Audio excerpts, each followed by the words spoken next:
여러분들은 하나님을 생각하면 여러분과의 관계에서 하나님이 어떤 분으로 누구로 마음속에 탁 떠오르십니까? 이 예수님께서 제자들에게 하나님께 기도를 어떻게 해야 되는지 주님이 가르쳐 주신 주기도문을 가르치시다가 먼저 주님께서 제자들에게 하나님을 부르게 하셨습니다. 뭐라고 부르게 하셨죠? 하늘에 계신 우리 아버지여 하고 부르고 기도를 시작하라는 것입니다. 그런데 여러분, 하늘에 계신 그 하나님을 우리 아버지라고 부르게 한 이 예수님의 가르침은 진짜 놀라운 것입니다. 여러분이 기억하실지 모르겠습니다만 예수님이 십자가형에 달려 죽으실 때에 그 죄목 중에 하나가 하나님을 아버지라고 불렀기 때문이라는 거 아시지요? 그래서 예수님이 십자가형에 달려 죽게 된 큰 계기입니다. 왜냐하면 그 당시 사람들은 하나님을 감히 자기의 아버지라고 부를 수가 없었습니다. 그러므로 예수님께서 제자들에게 너희들은 기도할 때 하늘에 계신 아버지라고 불러라 라고 가르치신 것은 예수님의 입장에서 보면은 목숨을 걸고 가르치신 것입니다. 이렇게 부르라고 말했다는 사실이 유대 종교에 들어가면 예수님이 살 수 없습니다. 그러니까 이 하늘에 계신 하나님을 아버지라고 부르게 하신 예수님의 가르치심은 진짜 목숨 걸고 가르치신 진리라 할 수가 있습니다. 그런데 오늘날 우리는 여러분 자연스럽게 하나님을 그냥 아버지라고 다 부르십니다. 여러분들 다 기도할 때 하나님 아버지라고 부르시죠. 이 부분에서 거리낌이 있으신 분이 있습니까? 없어요. 우리는 다 그냥 하나님이면 우리 아버지 하고 이렇게 부릅니다. 이 놀라운 은혜에 대해서 오늘 본문 말씀 16절에는 이렇게 나타나 있습니다. 그 아들의 영을 우리 마음 가운데 보내사 아빠 아버지라 부르게 하셨느니라. 여기 그 아들의 영을 이렇게 되어 있습니다. 여기서 그 아들이라고 딱 짚어서 얘기합니다. 그 아들이란 누구를 말하는 거예요? 예수님을 말하는 것입니다. 그 아들의 영, 예수님의 영을 우리 마음 가운데 보냈다는 것입니다. 그래서 아빠 아버지라고 부르게 했다는 거예요. 그러니까 우리가 하나님을 아빠 아버지라고 부르는 것은 이유가 있다는 거예요. 뭐야? 하나님께서 그 아들인 독생하신 아들 예수 그리스도가 가지고 있는 그 아들의 영을 우리 가운데 보내셨다는 거예요. 조금 더 설명하면 고린도전서 6장 17절에 보면은요, 이런 말씀이 있어요. 주와 합하는 자는 한 영이니라 이렇게 되어 있어요. 그러니까 우리가 예수 그리스도를 믿고 주님으로 영접함으로 말미암아 주님과 내가 하나로 합해졌죠. 이렇게 하나로 합해지면은 그분과 주님과 우리가 같은 영이 된다. 한 영이 된다는 거예요. 무슨 영? 아들의 영. 그 아들의 영이 되는 거예요. 그 아들의 영이 된 사람에게는 무엇이 자연스럽냐면 하나님을 아버지라고 부르는데 조금 더 거리낌이 없게 되는 것입니다. 그러므로 여러분들이 기도할 때 하나님을 아버지라고 자연스럽게 부르는 것은 우리가 예수 그리스도를 믿어서 그분 합했을 때 하나님께서 그 아들의 영, 예수의 영을 우리 가운데 보내셔서 하나님을 아버지라고 부르게 하셨기 때문에 우리가 부른다는 사실을 확인할 수 있겠죠? 예, 그렇습니다. 제가 이건 실험해 본 건데요. 우리는 하나님을 아버지라고 자연스럽게 부르는데요.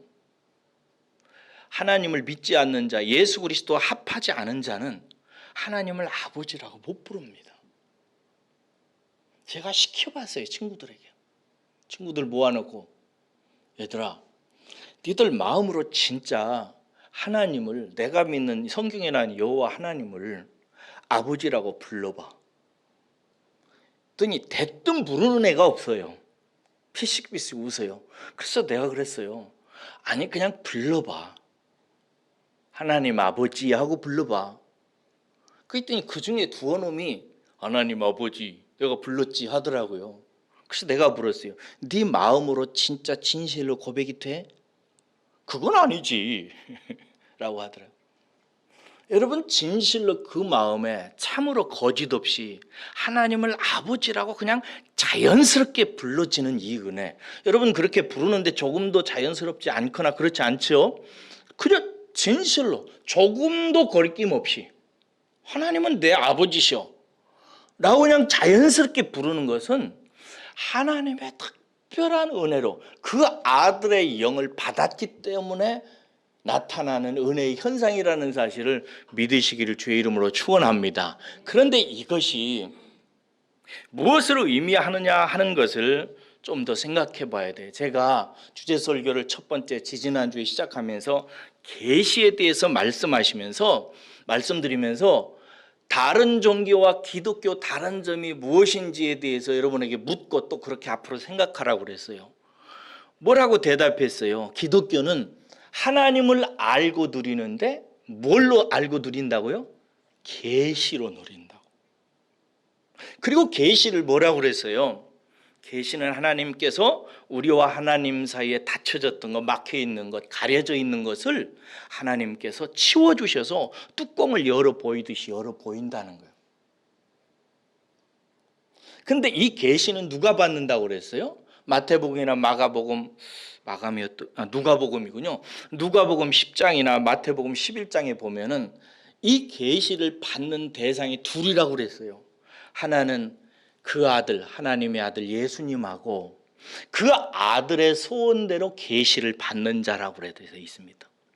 이 다른 사람은 하나님을 알 수 없고 누릴 수 없어요. 왜냐하면 계시를 못 받기 때문에. 누가 받느냐? 하나님의 독생하신 진짜 아들인 예수 그리스도와 그 예수 그리스도의 소원대로 계시를 받도록 허락받은 저와 여러분들만 하나님을 알고 누린다는 거예요. 그런데 우리가 오늘 서두에서 말씀드린 바와 같이 예수 그리스도를 믿음으로 하나로 합해짐으로 말미암아 그리스도와 하나가 된 영이 되었기 때문에 우리는 그리스도와 같은 영으로서 계시를 통해서 하나님을 더 알아갈 수 있는 특권이 주어졌다는 사실을 믿으시기를 주의 이름으로 축원합니다. 그러므로 여러분들은 일생토록 하나님의 아들의 영을 받은 사람으로서 아버지를 알아갈 수 있던 특권이 주어졌다는 사실을 꼭 기억하셔야 돼요. 아버지를 아버지로 아는 사람은 아들뿐입니다. 누구도 아버지를 알 수가 없어요. 안다는 말 제가 여러 가지로 얘기했죠. 기억하실 것입니다. 단순히 이해하는 것만이 아니고 경험하는 것이요, 경험하면서 깨닫는 것이요, 그리고 깨달아서 하나가 되고 하나의 삶을 사는 거라고 그랬습니다. 우리는 하나님 아들의 영을 받아서 하나님을 알아가도록, 계시를 통해서 알아가도록 부름받은 사람들입니다. 그러므로 우리는 하나님의 아들의 영을 받은 자로서 계시를 통해서 하나님을 알아가는 분들 되시기를 주의 이름으로 축원합니다. 오늘은 특별히 하나님의 아들로서 우리가 계시를 통해서 하나님을 알게 되는데 하나님이 우리 아버지라고 하는 사실을 저와 여러분들과 함께 나누기를 원해요. 믿음의 가족 여러분, 하나님은 우리 아버지십니다. 믿으시기를 주의 이름으로 축원합니다. 아버지인데 첫 번째 우리가 마음속에 새기고 알아야 되는 게 뭐냐면 하나님 우리 아버지는요 영이시라는 거예요. 요한복음 4장 24절에 보면 예수님께서 하나님은 영이시니라고 이렇게 말씀하세요.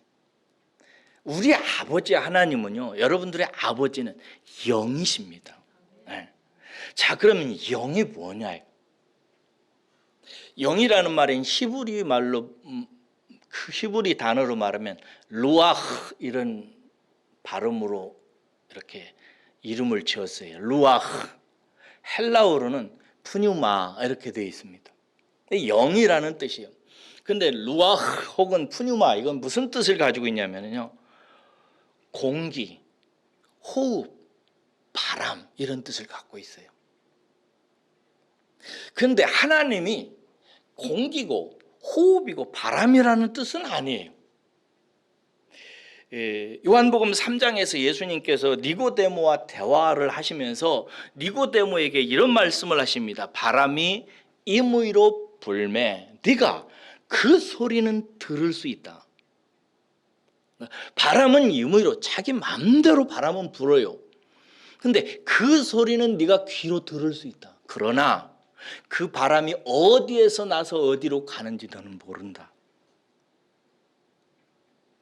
라고 얘기하고 있어요. 이 말이 무슨 말이냐면 하나님은 바람과 같은 분인데 바람이 임의로 불면서 네가 그 소리는 들어서 그 바람이 존재하고 있고 움직이고 있고 나타나는 현상에 대해서는 알 수 있지만 바람의 현상은 알 수 있지만 바람의 실체는 알지 못한다는 뜻이에요. 이것 하나님도 그렇다는 것이죠. 우리는 하나님이 계시고 하나님이 일하시고 하나님이 역사하시는 현상은 보고 들을 수 있어요. 그런데 하나님 그분 자체 실체는 안다 모른다 경험할 수 없다는 것입니다. 이것이 영이라는 말의 의미예요. 그래서 하나님이라고 하는 영은 그 현상으로는 알 수 있는데 그 실체는 알 수 없어요. 그럼 뭘로 아느냐? 먼저 성경에 보면은요, 하나님은 이런 분이라고 나와 있어요. 하나님은 우리 아버지예요. 하나님이 우리 아버지는 전지하신 분이래요. 전지하다는 말이 무슨 뜻이에요? 다 안다는 거, 모르는 게 없다는 거. 또 하나님은 전능하시대요. 전능이 뭐예요? 못하는 게 없다. 모든 걸 다 할 수 있는 분이래요. 또 하나님에 대해서 성경은 무소부재하시대요. 무소부재라는 말은 안 계신 곳이 없고 모든 곳에 계신다는 뜻이에요. 하나님은 이 속에도 계시고 내 안에도 계시고 하늘에도 계시고 땅에도 계시고 물속에도 계시고 안 계신 곳이 없대요. 이해되세요? 그래요? 하나님은 또 영원하시대요. 이게 감이 와요? 또 하나님은 완전하시대요. 이게 완전이라는 게 여러분에게 감이 잡혀요? 또 하나님은 변함이 없고 무한하시다. 한이 없다 이거예요. 여러분 이런 것들을 이제 그 신학 공부하다 보면 하나님의 비공유적 속성이라고 그래요. 뭐라고요? 비공유적 속성이요. 이게 하나님의 하나님다우신 속성이 사람하고 우리하고는 공유할 수 있다 없다? 공유할 수 없다는 거예요. 우리는 이런 비공유적 속성, 하나님이 전지전능하시고 무죄부소하시고 영원하시고 완전하시고 변함이 없고 무한하신 이런 거에 대해서 우리는 감히 하나님과의 관계에서 공유할 수 없다는 거예요. 이 말은 무슨냐면 이런 하나님의 실체를 우리가 어찌 알 수 있겠는가 하는 소리예요. 공유할 수 없으니까 이런 하나님의 실체를 우리는 다 헤아릴 수 없다는 거죠. 그런데 우리는 이런 하나님이 우리 눈으로 우리의 안목으로 나타나세요. 현상적으로 바람이 그 소리를 내듯이 이 비공유적 속성을 가지신 하나님이 우리 가운데 당신이 살아계시고 이런 분이 살아계시고 이런 분이 우리와 함께 하시다고 하는 사실을 현상으로 나타내신단 말이에요. 근데 그 현상으로 나타나는 걸 뭘 할 수 있느냐, 무엇으로 알 수 있느냐 이 말이에요. 과학으로? 철학으로? 예술로?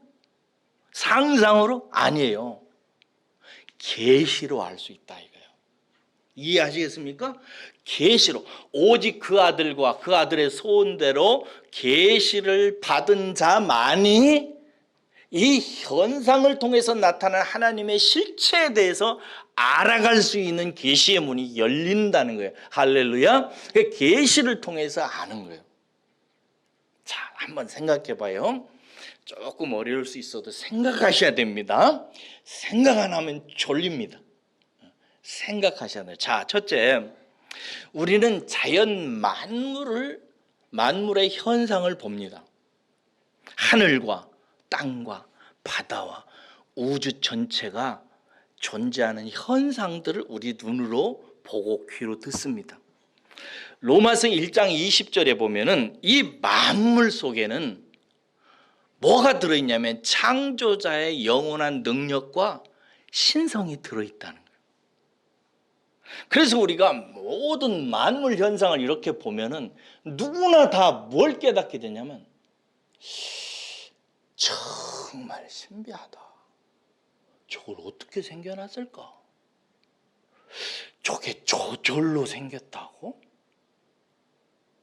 과학자들 어떤 사람들은 그렇게 얘기하잖아요.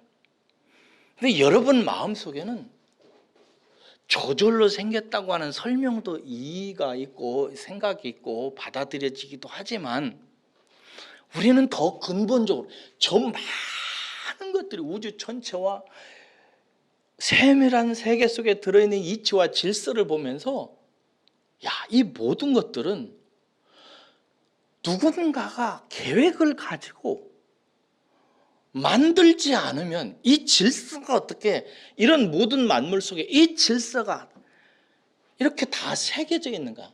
그 능력과 신비를 만물을 보면서 알게 된다는 거예요. 여러분 다 느끼시죠?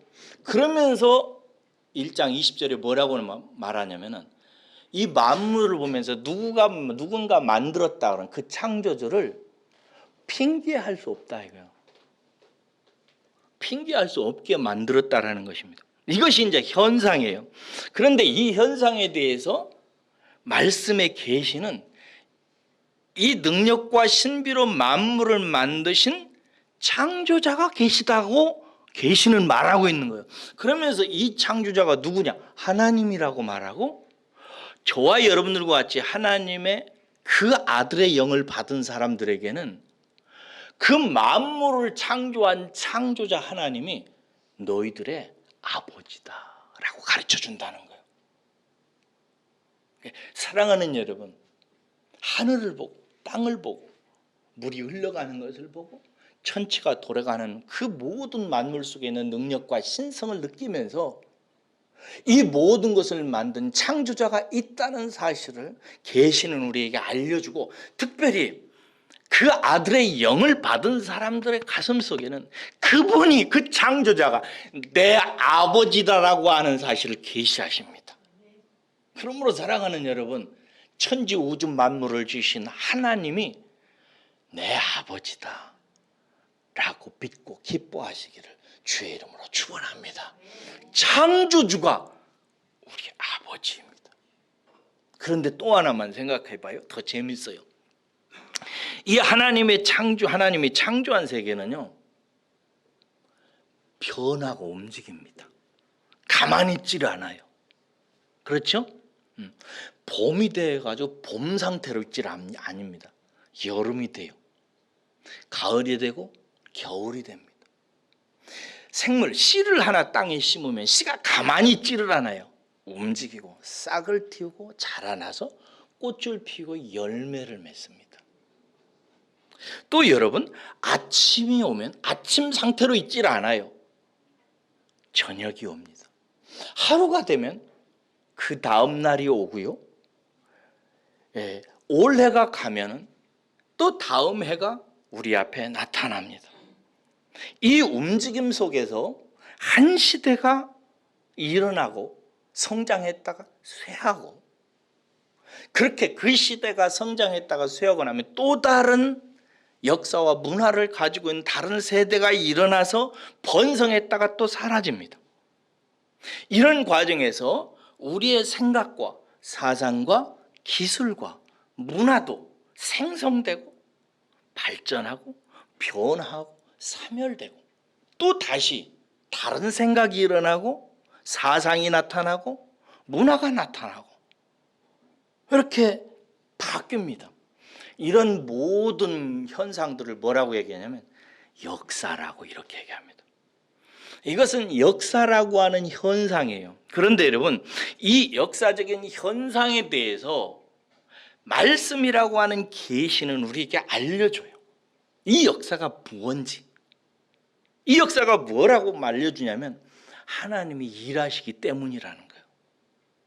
하나님이 만든 모든 창조 세계가 이렇게 막 변화되어지고 뭔가를 향해서 나아가고 발전하고 새로운 시대가 오고 오늘이 가고 내년이 오고 다음 세대가 열리고 이런 모든 것들은 다 무슨 현상이라고요?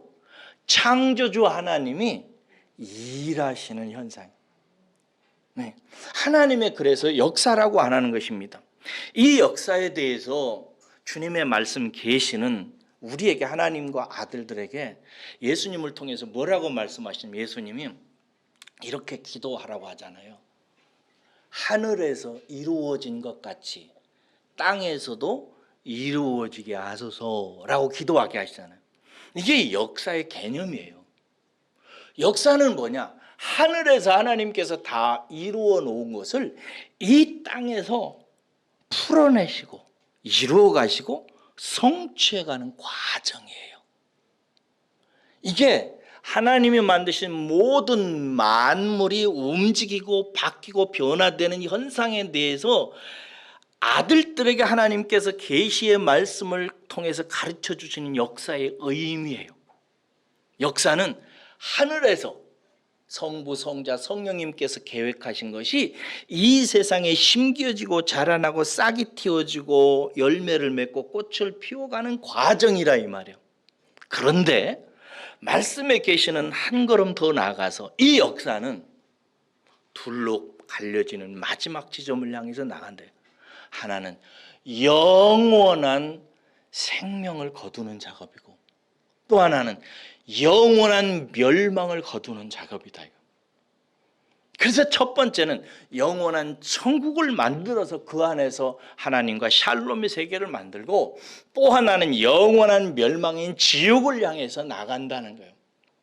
그래서 여러분 이 모든 역사는 영원한 천국과 영원한 지옥을 향해서 나가는데 이 역사를 이끄시는 분이 우리 아버지 하나님이시라는 거예요. 그래서 성경은 창조주 하나님이 우리 아버지일 뿐만 아니라 그 창조의 세계를 통해서 영원한 천국과 지옥을 만들어가는 역사를 완성하시는 역사의 주제라고 말씀하고 있어요. 그래서 저와 여러분들의 아버지 하나님은 역사를 주재하시는 역사의 주인공이라고 하는 사실을 우리에게 알려주는 것입니다. 대한민국이 일어나고 미국이 일어나고 일본이 있다가 사라질 것이고 모든 나라와 문화는 일어나고 사라질 것입니다. 그런데 그 모든 것들은 하늘의 역사를 이루어가는 역사의 주제이신 하나님께서 천국과 지옥을 만들어가는 과정이라는 사실을 우리에게 알려주면서 그 일을 주재하시는 하나님이 우리 아버지라고 하는 사실을 알려주고 있습니다. 믿으시기를 축복합니다. 그 아버지가 이 창조주 하나님이 당신의 역사를 꾸려나가면서 자 이제 우리 얘기를 할게요. 저와 여러분들을 부르셔서 그리스도와 합하게 하시고 믿음으로 그 합한 우리에게 아들의 영을 부르셔서 아바 아버지라고 부르셨어요. 그러니까 우리를 아들이라고 하셨단 말이에요. 자 그러면 이제 하나님이 우리를 아들이라고 했는데 이 아들이 무슨 뜻인지를 알아야 됩니다. 여러분 아들이라는 말을 국어사전에 찾아보니까 이렇게 되어 있어요. 남자로 태어난 자식 이렇게 되어 있어요. 남자로 태어난 자식을 아들이라고 그래. 그런데 성경은 이 역사적이고 문화적인 개념을 가지고 굉장히 깊은 이야기를 합니다. 여러분들은 성경이라고 하는 계시를 받도록 하나님의 아들들이 되었으니까 계시받는 아들로서 이 아들이라는 말의 심오한 뜻을 아셔야 돼요. 성경에서는 아들을 보다 심오하게 설명하는데요. 이스라엘의 역사와 문화적 현상을 통해서 우리에게 설명해요. 자 보세요. 아들은 그냥 남자로 태어난 자식을 말하는 데서 그치지 않아요. 성경에서 이스라엘 사회와 문화에서 아들이라는 말은요. 종족과 가문을 보존하는 대표자예요. 뭐라고요? 종족과 가문을 뭐 하는 자?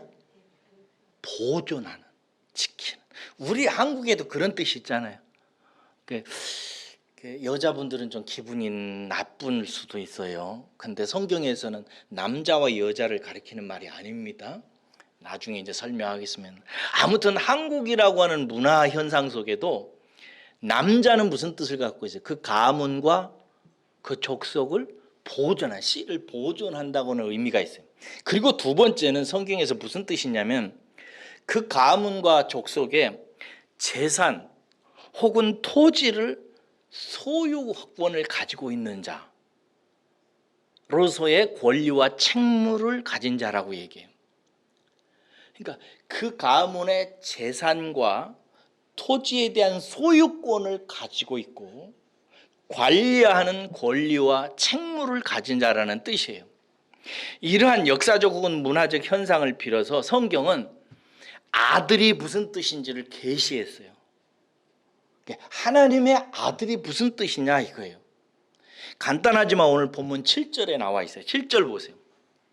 7절 보면은 아들이면 하나님으로 말미암아 유업을 받을 자니라 이렇게 돼 있어요. 자, 저를 보세요. 성경에서 아들이라는 뜻은 뭐냐면 가문이나 그 족속을 보존하는 씨의 역할을 해요.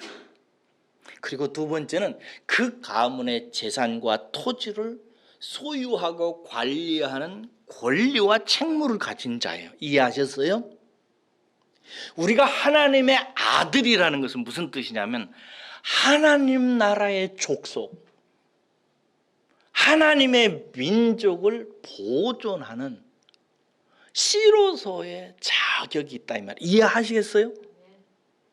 그리고 또 하나, 하나님 나라의 재산, 하나님 나라를 유업으로 받아서 관리하고 누리는 권리와 책무를 가진 자라는 뜻입니다. 사랑하는 여러분, 그래서 갈라디아 3장 29절에 이런 말이 있어요.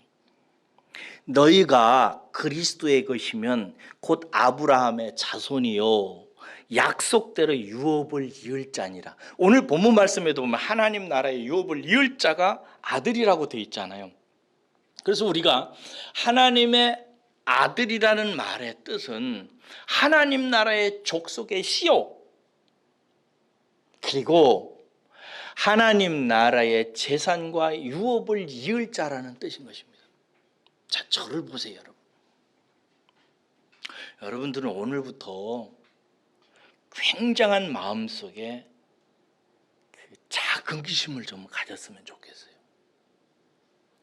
하나님께서 우리를 그 아들의 영을 마음에 보내셔서 너희들 나를 아버지라고 불러라고 말씀하셨을 때, 왜냐하면 너희들은 내 아들이기 때문이라는 거예요. 그 아들은 무슨 뜻이냐면 하나님 나라를 보존하는 권리와 책무를 가지고 있고 그 하나님 나라의 재산, 하나님의 나라를 소유하고 유업으로 받을 유업자라는 뜻입니다. 그러니까 저와 여러분들은 장차 하나님 나라를 유업으로 받을 자예요. 그러니까 여러분들은 이 하나님의 진리의 가르침, 계시의 가르침을 진리로 받아들이고 나는 장차 하나님 나라를 대표하고 하나님 나라를 유업으로 받을 자라는 사실을 꼭 마음속에 새기고 자꾸 반복해서 헤아리고 마음속에 간직하시기를 주의 이름으로 축원합니다. 우리는 하나님 나라의 유업을 이을 자입니다. 그래서 베드로전서 1장 4절에 이렇게 되어 있어요. 썩지 않고 더럽지 않고 쇠하지 아니하는 유업을 잊게 하시나니 곧 너희를 위하여 하늘에 간직하신 것이라 이렇게 되어 있어요. 그래서 우리는 하나님의 아들의 영을 받은 우리가 이 영광을 인하여 기뻐하시기를 주님께서 바라신다고 생각해요. 저는 여러분들이 내가 하나님 나라의 유업을 이을 하나님의 아들이라고 하는 사실을 인하여 늘 기뻐하며 이 자긍심을 가지고 살아가시기를 우리 주님의 이름으로 축복합니다. 성경에 보면은요, 특히 마태복음 25장에 보면 예수님께서 이렇게 사람을 둘로 나누어요. 하나는 양과 염소로. 여러분들이 예수님께서 사람을 양과 염소로 둘로 나누는 그 대목을 읽으면서 무슨 생각을 하셨어요? 그러니까 오늘 놀라운 얘기를 들으셔야 돼요. 예수님께서 사람들을 양과 염소로 둘로 나눈 얘기를 말씀을 하신 후에 이어서 이렇게 말씀하십니다. 내 아버지께 복 받을 자들이요. 이 양들이는 우리들을 보고 말하는 거예요. 예수님께서 내 아버지께 복을 받을 자들이요, 나와 창세로부터 너희를 위하여 예비된 나라를 상속받으라 라고 선포해요. 예수님께서 양과 염소 비유를 다 가신 후에 너희들은 양이다라고, 또 우리들 보고 양이라고 가르치신 후에 갑자기 막 선포를 하세요. 하나님께, 아버지께 복을 받은 자들이요, 나와라. 그리고 장세로부터 너희를 위해서 예비된 그 나라를 상속하라 라고 막 선포하세요. 우리가 그런 자들이에요. 그래서 이 말씀의 그 말씀의 계시를 여러분 마음속에 깊이 받아들이세요. 나는 하나님 나라의 상속자다. 따라서 하겠습니다. 나는 하나님 나라의 상속자다. 하나님 나라의 유업을 이을 자다. 길으니까 또 못 따라하네. 하나님 나라의 유업을 이을 자다. 예, 이 포부, 이 자긍심을 가지고 살아가시기를 축복합니다. 두 번째는요, 아들의 영을 받은 여러분, 그 권리도 있지만 또 하나는 책무를 기억하셔야 돼요. 이스라엘 사회에서요, 아들이란 가문의 종족, 가문의 보존자로서의 대표도 있고 토지 재산의 소유권자로서 그 유업을 이어받을 자라고 하는 권리와 또 하나 뭘 가진다요? 책무를 가진다라고 되어 있어요. 책무는 뭔지 아세요? 하나님의 아들로서의 책무가 있다 이거요. 이거 기억해야 돼요. 책무가 뭐냐면 이 아들은 장차 그 하나님 나라의 유업을 이을 자잖아요. 우리는 이 세상 떠나면 하나님께서 우리에게 맞는 고울들을 주십니다. 나라들을 주세요. 여러분들은 믿을지 안 믿을지 모르지만 저는 이 꿈을 굉장히 많이 생각합니다. 하나님 나라에 가면 저는 하나님께 주신 고울 혹은 나라의 왕입니다. 여러분이 지금 저를 우습게 볼지 모르지만은 하나님 나라에 가면 저는 왕으로서 지냅니다. 왕이에요. 그런데 왕이 되면 뭐 하겠어요? 왕은 뭐 하는 거예요? 나라를 잘 다스려야죠. 세상 나라 왕을 보세요. 잘 다스리는 왕이 나타났을 때 그 나라가 번성을 합니다. 그런데 신통치 않은 왕이나 대통령이 나타나면 나라가 시끄럽고 혼란하고 가난해지고 핍절해져요. 백성이 고생합니다. 그래서 왕의 책무는 뭐냐면 이 세상에 사는 날 동안 그 나라의 유업을 잇기 위해서 잘 준비되어져야 되는 책무가 있어요. 그렇죠? 잘 준비되어져야 돼요. 그 준비가 뭐냐? 하나님을 닮아가야 되는 거예요. 영원한 왕이신, 진정한 왕이신 하나님의 자질과 속성을 가진 자로서 바뀌어져 가야 되는 것이 이 세상에서의 하나님 나라의 상속을 받은 아들들의 책무예요. 아까 비공유적 속성을 얘기했는데요, 공부하다 보면 공유적 속성도 있어요. 이게 뭐냐면 몇 가지 얘기할게요. 하나님은 거룩하신 분이에요. 이것은 우리와 공유하시는 부분이에요. 두 번째로 하나님은 의로운 분이시라고 되어 있고요, 하나님은 또 공의로우세요. 또 하나님은 선하십니다. 또 하나님은 진실하시고 하나님은 사랑이세요. 이런 것들은 다 하나님의 그 속성이 우리와 공유되어져요. 우리에게 부어주시고 우리에게 갖게 하시고 우리에게 잘하게 역사하세요. 왜? 장차 하나님 나라의 유업을 이을 자로서의 자질을 갖추게 하기 위해서 그런 거예요.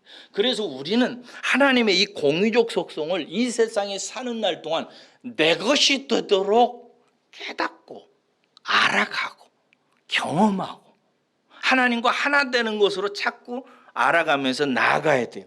그래서 사랑하는 여러분들은 날로 날로 거룩해지셔야 돼요. 알겠어요? 하나님 나라 유업을 이을 자로서 하나님의 아들들로서 아버지의 거룩하심을 닮아가야 돼요. 그래서 신명기서에서 보면 내가 거룩하니 뭐라고요? 너희도 거룩하라 이렇게 돼 있어요. 그리고 너무 자기만 생각하는 사심에 사로잡혀 살지 말고 공의로워야 돼요. 그런 분이 되어져 가야 돼요. 그리고 여러분들은 진실하셔야 돼요. 사람 속이지 마시고요. 하나님이 보고 계세요. 하나님 속이지 말고 여러분 자신을 속이지 마세요. 진실해야 돼요. 그리고 여러분들은 선해지셔야 됩니다. 선이 뭐예요? 좋은 것. 좋은 것을 취하고 좋은 것을 보고 좋은 것을 행하는 사람들이 되어져야 돼요. 그리고 여러분들은 사랑의 사람이 되어져 가야 돼요. 하나님이 사랑이시듯이 그 하나님의 사랑의 아들이기 때문에 사랑이신 아버지를 닮아가셔야 돼요. 그래서 자꾸 나이가 들고 신앙생활이 많아질수록 사랑이 많아져 가야 돼요. 그러시기를 주의 이름으로 축복합니다. 여기 계신 집사님들, 특별히 권사님들, 이제 교회에서도 조금 이제 연장자들이 이제 권사나 장로 주시잖아요. 안수 집사 주고. 그럼 더 사랑이 많아져 가야 돼. 아시겠죠? 자기 자식만 사랑하지 말고 교우들 사랑하고 세상 사람들 불쌍히 여기고 사랑하는 사람으로 날로 바뀌어져 가야 돼. 이게 우리가 이 세상에서 가진 속성이에요. 이렇게 하나님을 닮고 그리스도를 닮는 것을 제가 뭐라고 한 단어로 얘기했죠? 뭐라고 그랬어요? 그렇죠. 경건이라고 그래요. 우리는 경건해져 가야 돼요. 올 한 해 우리에게 하나님께서 믿음으로 회복하라는 세 가지 말씀하시죠. 첫째는 뭘 회복하라? 예배 회복하라. 왜 예배 회복해야 되겠어요? 하나님 만나서 하나님을 알아야 되니까, 하나님을 접촉해야 되니까. 예배는 하나님 만나는 거잖아요. 예배를 통해서 하나님을 만나야 돼요. 두 번째 뭘 회복하라? 경건. 하나님 만나면 하나님을 닮아가는 삶이 시작돼요. 하나님께 물들어져요. 그게 경건. 그렇게 경건해서 뭐 하자고? 사랑을. 하나님이 우리를 사랑하신 것처럼 사람을 사랑하는 사람으로 바뀌어져 가야 돼요. 여러분 열심히 경건해 주시기를 주의 이름으로 축원합니다. 그런데 따라서 하겠어요. 이것은 사람 일이 아니다. 제가 여러분들 보고 경건해지라고 얘기하는데 우리가 경건해지는 것은 내 일이 아니라는 사실을 깨달으셔야 돼요. 이거 깊이 깨달으셔야 됩니다. 어떤 사람은 경건해져 가라고 막 착한 마음 가지려고 노력하고 거룩하려고 막 다짐하고 계획 세우고 막 진실해져야지 진실하면서 막 노력하고 막 공평하게 사람 사랑해야지 막 이러면서 노력하고 이러는데 물론 도움이 돼요. 그러나 이 모든 것들은 근본적으로 내 일이 아니에요. 하나님 일이에요. 하나님께서 하세요. 그래서 이를 위해 깊이 깨달아야 할 것은 다시 하나님 일입니다. 자, 6절을 보세요. 6절을 봅니다. 지금부터가 이제 중요합니다. 6절에 보면 너희가 아들임으로 하나님이 그 아들의 영을 우리 마음 가운데 보내사 아빠 아버지라 부르게 하셨느니라. 아들은 우리에게 아들의 영을 보내신 하나님께서 뭐라고 부르게 했다고요? 아빠, 아버지라고 이렇게 부르게 하셨다는 거예요. 자, 먼저 아빠라고 부르라고 하신 이유가 있어요. 이걸 헤아려야 돼요. 혹시 여러분 성경 읽으면서 아빠라고 하는 단어를 보신 분 계세요? 여기 갈라디아서에 있지. 근데 신약 성경에 기록되기 전에 구약에 나와요. 어디에 나오냐면은 하나님을 아버지로 깨달았던 선지자 중에 하나가 누구냐면 이사야예요. 이사야 63편이나 이런 데 보면 나와요. 63장에 보면 나와요. 그런데 이사야서 8장 3절과 4절을 나중에 찾아가 보세요. 거기 보면은 이사야가 결혼해가지고 아들 하나를 낳아요. 근데 이 아들 이름이 아주 신비롭습니다. 뭐였더라? 내 봐야 돼. 써놨어. 여러분도 외워보세요. 저는 아직까지도 못 외웁니다. 이 말을. 아들 이름이 뭐냐면 마헬 살랄 하스바스. 뭐라고요? 마헬 살랄 하스바스. 이래요. 한번 해보세요. 시작. 뭐 흐지부지 난리 났네. 어려워. 그래서 저도 못 외웠어요. 마헬 살랄 하스바스. 이래요. 뜻이. 이렇게 하나님께서 이사야가 이렇게 짓고 싶어서 그런 것이 아니라 이렇게 지으라고 말씀하셨어요. 근데 이 말의 뜻이 뭐냐면요, 이런 뜻이에요. 다메섹의 제물과 사마리아의 노략물이 아스루 왕에게 옮겨진다, 이런 뜻이에요. 다메섹의 제물과 사마리아의 노략물이 아스루에게 옮겨진다. 이게 무슨 뜻이냐면 다메섹은 아람 나라의 수도였어요.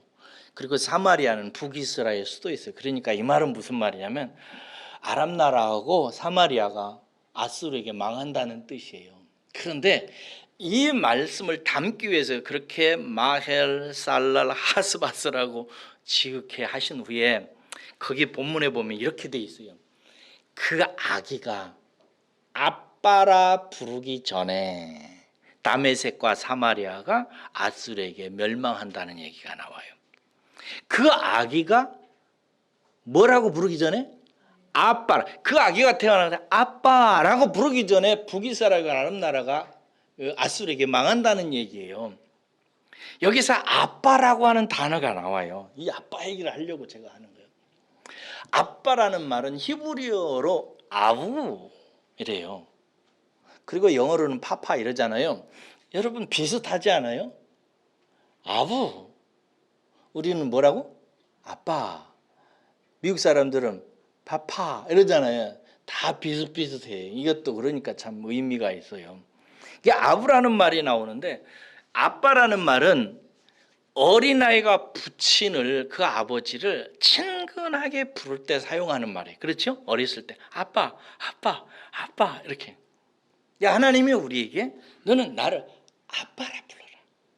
그러니까 어린아이가 아빠를 즐겁게 여기고 친근하게 여기서 아주 거리낌 없이 아빠, 아빠, 아빠 부르듯이 하나님께서 우리에게 그렇게 아들의 영을 주셔서 아빠, 아버지로 부르게 하셨다는 거예요. 그러니까 사랑하는 여러분, 하나님은 우리에게 아빠라고 부르게 하시면서 친근함이라고 하는 하나님과의 우리 사이의 관계를 기억하게 하시는 거예요. 하나님은 우리하고 아주 어린 나이와 아빠와의 관계처럼 친근하게 지내고 싶어 하세요. 그래야 우리가 경건해집니다. 하나님과의 관계가 멀어져서는 절대 경건해지지 않습니다. 아빠, 아빠, 아빠 하면서 따라다니는 그 작은 아들이 아빠를 닮아가듯이 우리들도 하나님과 관계가 가까워져 친근해져야 하나님을 닮아갑니다. 여러분, 지난 일주일 동안 아빠하고 얼마나 가까이 지내셨어요? 하나님하고 얼마나 가까이 지냈냐 이 말이에요. 우리를 아빠라고 부르게 하신 것은, 어른은 우리가 어색하잖아요. 아빠라고 부르기가. 그 말이 의심하지는 않는데 아빠 아빠 하고 하나님께 부르지는 않잖아요.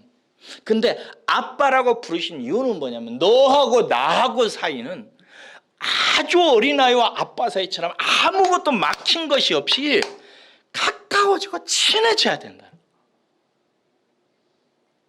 사랑하는 여러분, 하나님하고 가까이 하여지고 친해지시기를 주의 이름으로 축원합니다. 멀어지면 안 돼요. 그 다음에 아빠라고만 부르게 하신 것이 아니고 아버지라고 부르게 하셨다고. 자, 그 전에 여기서 한 걸음 아빠라는 말을 주신 이유를 한 걸음 더 깊이 들어가야 돼요. 깜빡할 뻔했네. 하나님이 아빠라고 부르신 부르게 하신 이 이유는, 여러분, 아빠라고 부르는 이 아이는 아주 어린 아이 상태의 아이잖아요. 그렇죠? 소년만 돼도 아빠라고 잘 안 부르기 시작하잖아요. 근데 아빠라고 부르는 이 아이는 아주 어린아이 상태, 아가의 상태에서부터 입이 터지면 아빠라고 부르는 거예요. 그런데 이 아빠라고 부르는 이 어린아이는 어떤 상태예요? 자기 자신과 자기의 삶에 필요한 어떤 것도 스스로 해결할 수 없는 아이 상태잖아요. 그렇죠? 그러니까 아빠라고 부르는 이 아이는 자기 운명에 대해서, 자기가 필요한 것에 대해서, 자기 미래에 대해서 어떤 것도 자기 스스로 해결할 수 없는 시절의 생명이에요. 그러므로 하나님을 아빠라고 부르게 하신 이유가 분명해요. 우리가 하나님의 어떤 아들인가를 생각하라는 거예요. 우리는 하나님을 전적으로 의존해야 되는 존재라는 사실을 우리에게 가르쳐줘요. 너 나를 아빠라고 불러라는 말은 너는 너 스스로 아무것도 할 수 없어. 너는 네 스스로 네 운명에 대해서, 네가 가져야 되는 것에 대해서, 네 삶에 대해서, 네 인생에 대해서, 네 가정에 대해서 네 스스로 아무것도 할 수 없는 어린아이라는 사실을 기억해야 돼 라는 진리를 우리에게 가르쳐주는 거예요. 그러므로 사랑하는 여러분, 하나님이 우리를 아빠라고 부르신 이유는 우리가 그렇게 연약한 어린아이라는 사실을 기억하라는 거예요. 다른 말로 말하면 너는 은혜가 필요해. 너는 내 자신과 내 자신의 운명과 네 가족에 대해 네 스스로 할 수 있는 것이 아무것도 없는, 자격이 없는 자야. 나 여호와 하나님 아버지를 통해서 네가 부여받아야 되는 거야 라고 하는 사실을 우리에게 알려줍니다. 그리고 또 하나 생각해봐요. 아가인 우리가 불러야 하는 하나님은 아버지라고 이렇게 얘기해요. 아빠, 아버지라고 부르게 했잖아요. 여러분, 성경에서는 아버지는 이 국어사전에 보면 자녀를 둔 남자라고 되어 있더라고요. 이렇게 끝나지 않아요. 성경은 아버지를 정말 풍성하게 부릅니다. 여러 가지 뜻이 있는데 제가 한 대대까지만 얘기할게요. 성경에서 아버지는 일단 육신의 아버지, 국어사전에 나와 있는 그 뜻이에요. 그런데 그 다음부터 뭐라고 나와있냐. 두 번째, 집안의 어른도 아버지라고 부르고요. 친부 이상의 조상을 부를 때 아버지라고 부르고요. 영적인 의미의 조상을 부를 때도 아버지라고 그러고요. 뭐 아브라함을 아버지라고 그러잖아요. 믿음과 신앙의 탁월한 선조를 부를 때도 아버지라고 그러고요. 존경받는 연장자를 부를 때도 아버지라고 부르고요. 보호자를 부를 때도 아버지라고 부르고요. 은인을 부를 때도 아버지라고 부르고요. 왕을 부를 때도 아버지라고 부르고요. 나라의 지도자를 부를 때도 아버지라고, 자기가 의지하는 자를 부를 때도 아버지라고 불러요. 그런데 이 말이 이렇게 다양하고 깊은 아버지라는 성경의 뜻이 하나님을 향해서 쓰일 때는 무슨 뜻이냐면요, 만물의 기원이나 원천이라는 뜻을 갖고 있어요. 제가 여러분들에게 아버지라는 말의 뜻을 가르칠 때 기원, 원천, 뿌리 뭐 이런 뜻으로 가르쳤잖아요. 성경에서는 하나님을 아버지라고 부를 때는 만물의 원천이요, 뿌리요, 근원이라는 뜻을 갖고 있어요. 그래서 로마서 11장 36절에 보면 이렇게 되어 있어요. 이는 만물이 주에게서 나오고 주로 말미암고 주에게로 돌아갑니다. 이렇게 되어 있어요. 이게 모든 만물이 우리 아버지에게서 나와요. 그리고 우리 아버지의 역사로 말미암아서 움직이고 행하다가 우리 아버지의 뜻대로 돌아간다, 이런 뜻이에요.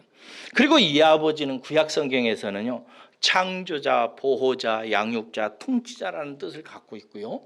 신약 성경에는 우리 예수님 안에서 죄인인 우리를 불쌍히 여겨서 은혜로 구원하시고 사랑하시고 돌보시는 분으로 이렇게 설명되어지고 있어요.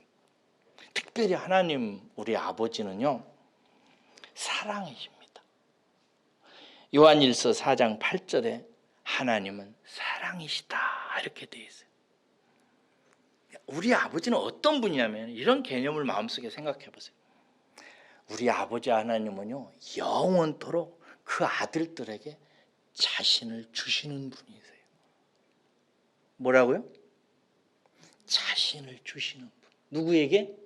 자기 아들들에게, 우리들에게 영원히 자기를 주시는 분이라는 뜻을 갖고 있어요. 우리가 아빠, 아버지라고 부를 때 아빠는 뭘 생각해야 된다고?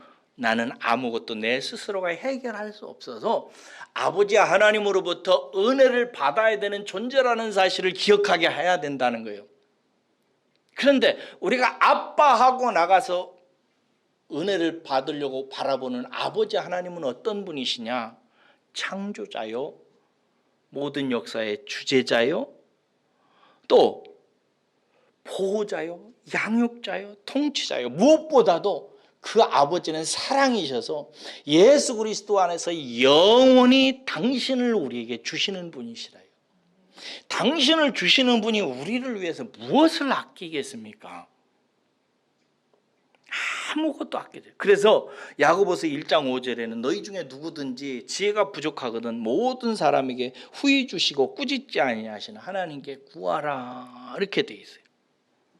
야고보서 1장 17절에는 온갖 좋은 은사, 선물과 온전한 선물이 다 위로부터 빛들의 아버지로부터 내려온다라고 얘기하고 있어요.